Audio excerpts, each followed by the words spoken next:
जैसे आजकल शिक्षा क्या है, कोई इंजीनियर बनता है, अपने बच्चे को बनाता है, उद्देश्य ये रहता है ये कोठी बनावेगा, कार लेवेगा, फलाने के लड़के ने ऐसे किया था, आज वो बड़ी ठाठ से रह रहा है। कोई डॉक्टर बनता है तो उसका उद्देश्य ये होता है कि दुनिया में लूटूंगा, 2 के 20 बनाऊंगा, कोठी काटूंगा और कार लूंगा, ठाठ से रहूंगा। अब ये हो गया, यह शिक्षा इसलिए चल रही है। और ये भूल गए उस दिन को कि संसार छोड़कर भी जाना होगा। एक डॉक्टर था यहीं पर। अब जैसे कोई अन्य भी कोई ला करता है, मैं जज लगूंगा, मैं ये करूंगा, वकील बनूंगा, इंजीनियर बनूंगा, टीचर बनूंगा, उद्देश्य केवल मन में एक ही होता है।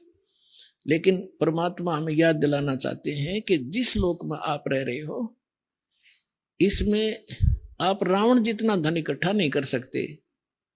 सर्व सोने की लंका थी वो रावण से रणधीरम, एक पलक में राज बिराजी जम के पड़े जंजीरम। सर्व सोने की लंका थी सारी, जैसे हम ईंटों से महल बनाते हैं, ऊपर सीमेंट लगा के उसकी सफेदी करा के चमकाते हैं, कहते हैं ऐसे वो तो सोने में बना रखा था, स्वर्ण के अंदर, गोल्ड में। और कहते हैं रति कंचन पाया नहीं रावण चलती बार, संसार छोड़कर जाने लगा तब 1 ग्राम सोना भी साथ नहीं ले गया। यही लंका के नागरिकों ने लूट ली उसकी लंका। और बाहर से गए हुए सैनिक थे रामचंद्र के, वो उठा ले पत्थर के पत्थर सोने, और वो कुत्ते वाली मौत मरा और गधे की योनि प्राप्त हुई। तो परमात्मा हमें याद दिलाना चाहते हैं, एक यहाँ डॉक्टर था हिसार के अंदर, आई डॉक्टर था, आंखों का, बहुत अच्छा अस्पताल चल रहा था। तो वो अपने लड़के का एडमिशन कराने के लिए गाड़ी में बैठाकर पति पत्नी जा रहे थे। रास्ते में दुर्घटना होगी, तीनों मारे गए। और बताने वाले ऐसे पेपरों में आया था कि उसके पास इतना धन है, पता नहीं उसको भी खुद कितना धन होगा। अब शर्म मार ले उस धन ने, चाट ले उस पढ़ाई ने, डॉक्टरी ने। आपकी तकत आपने क्या घूम रहा होगा, पैसे दुनिया लूट लेगी, उसके रिश्ते रिलेटिव ले जाएंगे उसने, और आप पाप की तरह पाप से लद कर चला गया। पुण्यात्माओं, भक्ति मार्ग को सफल करने के लिए हमने प्रत्येक मर्यादा का ध्यान रखना पड़ेगा।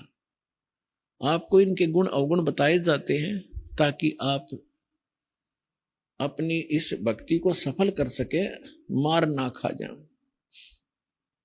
बीच बीच में ये एग्जाम्पल देने पड़ते हैं, सत्संग उद्देश्य कुछ और है, उसको बाद में छेड़ेंगे। ये आपने ब्याज नहीं लेना, जैसे हम बताते हैं आपको, ब्याज नहीं लेना आपने, क्योंकि ये बहुत बड़ा पाप है। जो भगवान ने मना किया है तो मना ही होना चाहिए। आप मदद करना चाहते हो वैसे कर दो। और फिर हम किस लिए धन इकट्ठा करते हैं? हम करते हैं कोठी बंगले बनाने के लिए और ब्याह शादी में बकवाद रचाने के लिए। ये बकवाद भक्ति में नहीं चलेंगी। यदि आपने परमात्मा पाना है और यहां से सुख लेना है, ये जीवन सुख में ठीक ढंग से अपने व्यतीत करना है, तो जो दास मर्यादा बताता है ये गॉड गिवन है, और इनके अनुसार चलोगे तो आप सफल हो जाओगे, यहां भी सुखी रहोगे और फिर सतलोक चले जाएंगे, सदा के लिए पीछा छूटे इस गंदे लोक से। रोहतक के अंदर एक मिगलानी परिवार था, है वो अब भी कुछ तो विशेष बचे होंगे, और वो क्या करता था, फाइनेंस का काम किया करता, और 15, 10, 12, 18% ब्याज लेता था। और उसके हमारे भक्तों ने एक कोई गाड़ी ली थी अपने लोन लेकर उससे, तो उससे आना जाना रहा, किस्त कैश देते थे। आप ब्याज ले नहीं सकते, अगर मजबूरी हो तो दे सकते हैं। तो कहने का भाव ये है कि जब हमारे भक्त कहीं जाएंगे तो ज्ञान भी सुनाएंगे। उससे जो फाइनेंसर था उसका पिता वहां बैठा करता था उस बच्चे के ऑफिस में।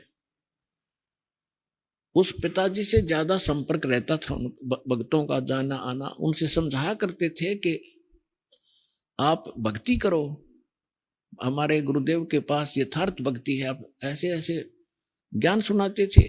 तो वो व्यक्ति कहता था उनका पिता कि आज मेरे जैसा सुखी संसार में नहीं है, और मैं शंकर भगवान की पूजा करता हूँ, वैष्णो देवी की पूजा करता हूँ, मैंने गुरु भी बना रखा है, आप क्या मुझे शिक्षा दे रहे हो।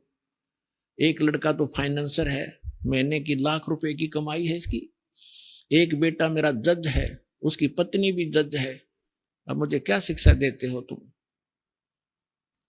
अपने आत्मा ये बात ध्यान रखना आप कि जब तक परमात्मा ने बताया है कि जब तक इस प्राणी के पूर्व जन्म की भक्ति और दान कमाई शुभ संस्कार चलेंगे, तब तक ये कोई भक्ति करो चाहे ना करो, कितने पाप इकट्ठा करता रहो, वो तो उसको मिलेगा ही मिलेगा।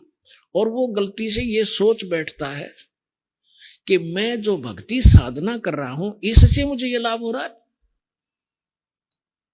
और जब वो पुण्य समाप्त हो जाएंगे, पाप का दौर शुरू होगा, फिर उसकी सारी पूजा दरी दराई रह जाएंगी वहां पर। वही पूजा करते करते उसका विनाश हो जाता है।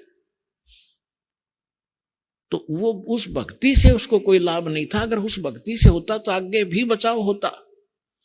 तो कुछ दिनों के बाद पेपर में एक समाचार पत्रों में खबर छपी, और उस खबर को पढ़कर उस भक्त ने हमें बताया, जी ऐसे ऐसे हम एक फाइनेंसर से कुछ वो लोन लिया था, लोन तो उनका क्लियर हो चुका था। फिर उनको याद आया कि तो वही व्यक्ति है जो यूं कहा करता कि मेरे जैसा सुखी नहीं, उसमें क्या लिखा था। फिर वो जाकर आए, वहां पर शोक व्यक्त करने भी गए। उस समय तो बात करण की भी नहीं थी ना, अच्छा नहीं लगा था। बाकी वो जाके आए, सारी कथा सुनी। क्या हुआ कि उन्होंने एक संडे के दिन एक धार्मिक अनुष्ठान करवाया अपने गुरुजी से। धार्मिक अनुष्ठान करवाया, सारे जो क्रिया थी वो करी, कोई जागरण जुगरण करवाया, जैसा भी हवन पवन किया। तो उस बची हुई सामग्री को, जैसे हवन से बची हुई राख को फूल चढ़ाते हैं, फूलों को उनको जल प्रवाह करते हैं बाद में। तो वो दोनों भाई फाइनेंसर और वो जज, उन दोनों को गाड़ी में बैठकर विसर्जन करने गए थे।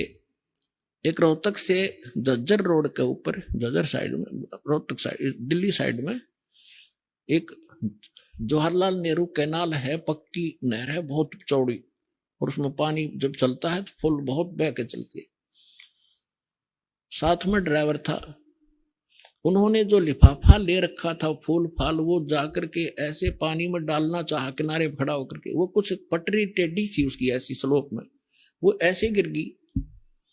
उन्होंने सोचा कि जल प्रवाह तो नहीं हुआ, पानी कुछ नीचे है। तो एक भगत ने दूसरे का हाथ पकड़ लिया।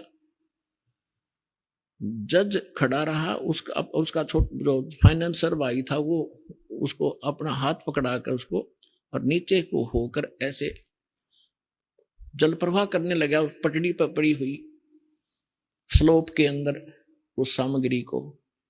ऐसा पैर फिसला, वो झटके में दूसरा भी साथ ही, दोनों उस दरिया में बह गए। तीसरे दिन लाश पाई थी उनकी। तो पुण्यात्माओं, परमात्मा याद दिलाते हैं, झूठे सुख को सुख कहे ये मान रहा मन मोदे, ये सकल चबीना काल का कुछ मुख में कुछ गोदे। मन तो सुख के सागर बस रे भाई और ना ऐसा यस रे। मन तो सुख के सागर बस रे भाई और न ऐसा यस रे।